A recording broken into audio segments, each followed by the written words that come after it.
नमस्कार मंडळी, मी मीनाक्षी रेसिपी मराठीमध्ये तुमच्या सर्वांचे स्वागत करते. सर्वांना श्री स्वामी समर्थ. तर आज आपण कांद्याच्या पातीपासून मस्त भन्नाट अशी रेसिपी बघणार आहोत. तर त्यासाठी मी इथे कांद्याची पात घेतलेली आहे. एक अशी जुडी आहे कांद्याच्या पातीची. तर ती मी अशी व्हिडिओमध्ये दाखवत आहे का त्या पद्धतीने आपल्याला बारीक बारीक अशी चिरून घ्यायची आहे, जेणेकरून त्याचे असे लांब लांब आपल्याला काप तुकडे नाहीतर छोटे छोटे आपल्याला त्याचे तुकडे करून घ्यायचे आहेत. तर सर्वच आपल्याला पात ह्या पद्धतीनेच आपल्याला कापून घ्यायची आहे आणि ही एका भांड्यामध्ये काढून घ्यायची आहे.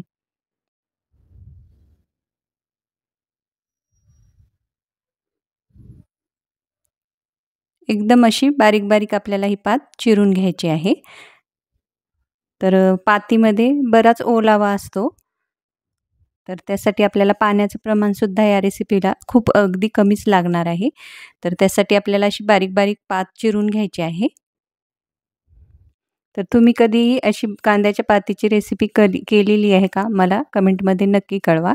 तर आता आपण काय करूयात, ही एका भांड्यामध्ये काढून घेऊयात आणि राहिलेली जी पात आहे का ती ह्या पद्धतीनेच बारीक बारीक अशी चिरून घेऊयात.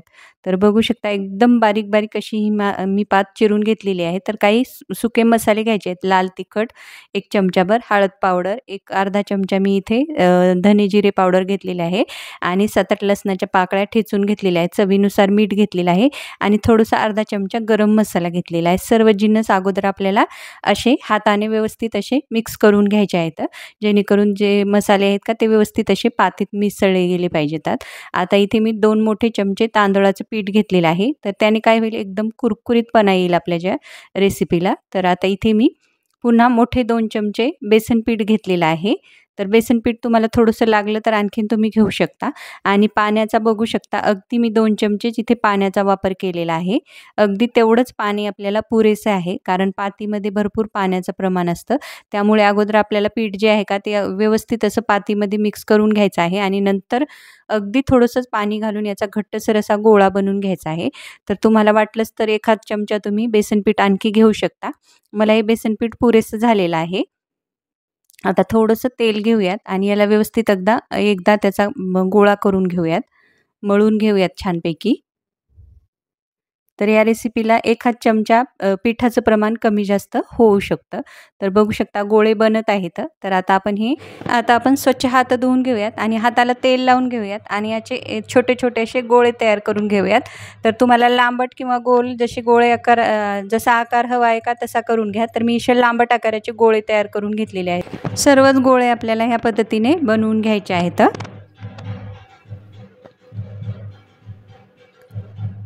जर तुम्हाला गोल आवडत असतील तर गोलसुद्धा करू शकता.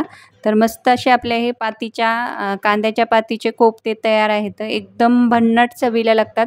तुम्ही असे सुद्धा फ्राय करून खाऊ शकता किंवा आपल्याला ह्याची भाजी बनवायची आहे. तर त्यासाठी आपल्याला ग्रेव्ही करायची आहे. तर अगोदर आपल्याला हे कोफ्ते जे आहेत का तळून घ्यायचे आहेत आणि हे आपलं मिश्रण जे आहे का मिश्रण तयार केल्यानंतर आपल्याला हे जास्त वेळ ठेवायचं नाही. लगेच त्याचे गोळे तयार करून घ्यायचे आहेत आणि लगेच ते तेलामध्ये तळून घ्यायचे आहेत. तर तुम्ही शॅलो फ्राय सुद्धा करू शकता. तर मी इथे छान असे तळून घेतलेले आहेत. एकूण मिळून माझे 10 बॉल तयार झालेले आहेत. तर आता हे छान आपल्याला तळून घ्यायचे आहेत आणि हे जे तळते वेळेस आहेत का गॅस थोडा मोठाच ठेवायचा आहे. मिडियम गॅसवर तुम्ही तळसाल तर हे गोळे जे आहेत का ते तेलामध्ये सुटू शकतात. त्यामुळे थोड्या मोठ्या आकाराच्या गॅसमध्ये आपल्याला हे तळून घ्यायचे आहेत. तर बघू शकता रंग किती छान आलेला आहे. तर तुम्ही असे सुद्धा हे गोळे खाऊ शकता. चवीला अप्रतिम असे लागतात. किंवा तुम्ही ह्याऐवजी आपल्याला ग्रेव्ही करून ह्याची भाजी तयार करायची आहे तर तशी भाजीसुद्धा करू शकता. तर तुम्ही हे कांद्याच्या कोफ्त्याची भाजी एकदा नक्की करून बघा. एकदम मस्त भन्नाट चवीची होते आणि एकदम नवीन काहीतरी आपल्याला खाल्ल्याचा फीलसुद्धा येतो आणि सगळेच घरचे आवडीने ही भाजी खातील, कारण एवढीच भन्नाट चवीची ही भाजी तयार होते. तर आता मी ही सर्व कोफ्ते आहेत का तळून घेते आहे. असे आपल्याला छान गोल्डन सोनेरी होईपर्यंत, छान असे खरपूस होईपर्यंत तळून घ्यायचे आहेत. तर माझे हे 10 कोफ्ते तयार झालेले आहेत. आता आपल्याला हे सर्व कोफ्ते तळल्यानंतर आता एका याच्यामध्ये त्याच पॅनमध्ये मी थोडंसं तेल घालून घेतलेलं आहे. थोडेसे खडे मसाले घेतलेले आहेत. 1 तेजपत्त्याचं पान, थोडेसे शहाजिरे, 1 दालचिनीचा तुकडा आणि 1 मोठी वेलची घेतलेली आहे. अगोदर हे मसाले थोडेसे तेलामध्ये फ्राय करून घ्यायचे आहेत. आणि इथे मी 2 मोठ्या आकाराचे कांदे चिरून घेतलेले आहेत, तर ते पण घालून घ्यायचे आहेत. आता हा कांदा आपल्याला छान नरम होईपर्यंत तळून घ्यायचा आहे आणि नंतर पुढचे जिन्नस घालायचे आहेत.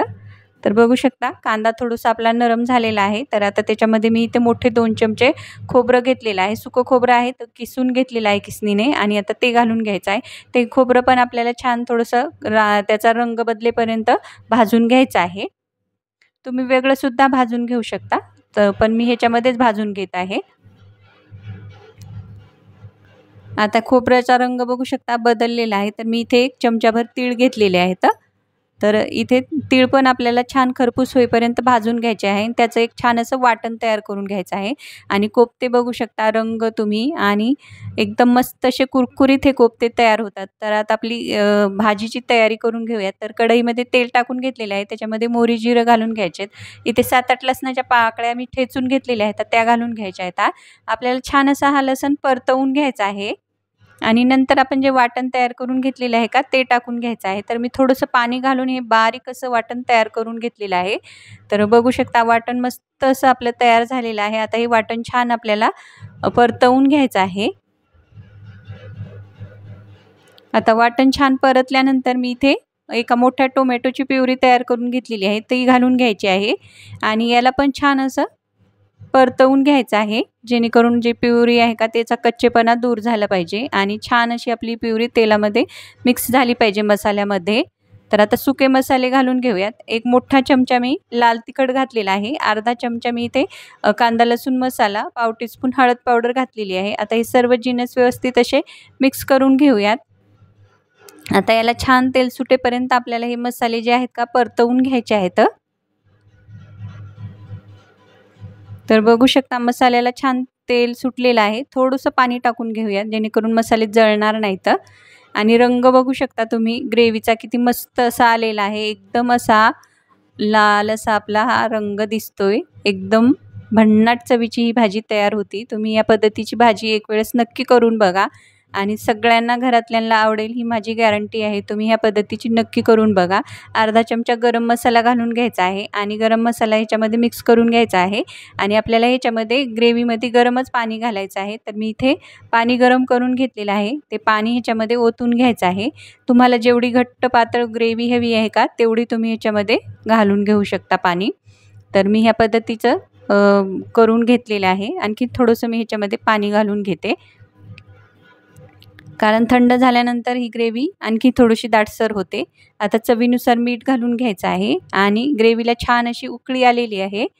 तर तुम्ही कोफ्ते आतासुद्धा घालू शकता किंवा तुम्हाला जेव्हा जेवायचं का त्यावेळेससुद्धा घालून त्याच्यावरती हा रस्सा घालून घेऊ शकता. पण मी ह्याच्यामध्येच कोफ्ते घातलेले आहेत आणि एकदा या ग्रेव्हीला मस्त असं मिक्स करून घेऊयात आणि झाकण लावून याला 1-5 मिनटं शिजून घ्यायचं. अगदी आपल्याला हे अगदी 1-2-3 मिनटंच आपल्याला ही भाजी शिजवून घ्यायची आहे कारण कोफ्ते जास्त शिजले तर ते अगदी त्या भाजीमध्ये मिक्स होऊन जातील आणि कोफ्ते असे राहणार नाहीत.